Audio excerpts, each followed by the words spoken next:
नमस्कार मित्रांनो, सकाळी चाललो होतो बघा घरच्यांना घेऊन डायरेक्ट देव दर्शनाला डायरेक्ट अंजारल्यावरती.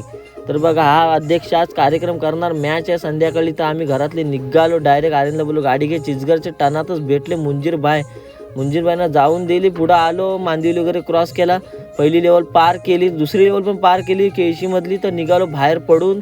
तर आत्ता बोललो बाबा उट्टंबरच्या ब्रिजच्या इथं फोटो काढायचे. तर आलो उट्टंबरच्या ब्रिजच्या इथं, फोटो वगैरे मस्तपैकी काढले. तर नवीन ड्रायव्हर बसला आपला ड्रायव्हिंगला, बोललो चालवतो त्याला. आपण आलो कड्यावरच्या गणपतीला, गाडी वगैरे पार्क केली.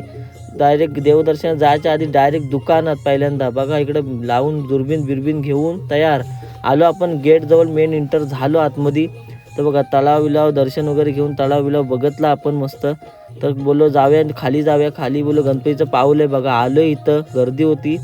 तर बघा गणपतीचं पाऊल मस्त आहे इथंच, या सर्वांनी दर्शन घ्या कधी. तर बघा हा फोटो काढायला लागला. तसंच आपण आलो पुढं, नाश्ता करायचा होता. घेतले वडापाव, 7-8 वडापाव खाऊन स्वप्नपूर्तीमध्ये आलो. खाली अंजारला इथून राईट मारला. तर इकडे बघा गावाला बोलल्यावर म्हशी गुरं आलीच सगळीच, त्यांना पण जाऊन दिली. त्याला नंतर आलो डायरेक्ट बीचवरती. बीचवर बोललो फोटो बिटो काढायला पाहिजे, संध्याकाळचा सनसेट होता. निघालो डायरेक्ट परतीच्या प्रवासाला घरीच. उट्टंबरच्या परत ब्रिजवरून केळशीत बघतो तर शांतता होती. आता बोला आरामात निघून जाऊया. तर लालपरी आपल्यासाठीच थांबली होती, तिला बोलवून घेतली पुढं. तर रात्री आलो डायरेक्ट मॅचच्या इथंच कार्यक्रम करायला. सगळा सेलिब्रेशन चालू होता. आपण पण आलो, आपला नंबर मारला होता 4 नंबरच, काय विषय नाही. बऱ्याच वर्षांनी ट्रॉफी आली असं वाटतंय बोलो. तर चला आपण भेटूया तरी उद्याच्या व्हिडिओ.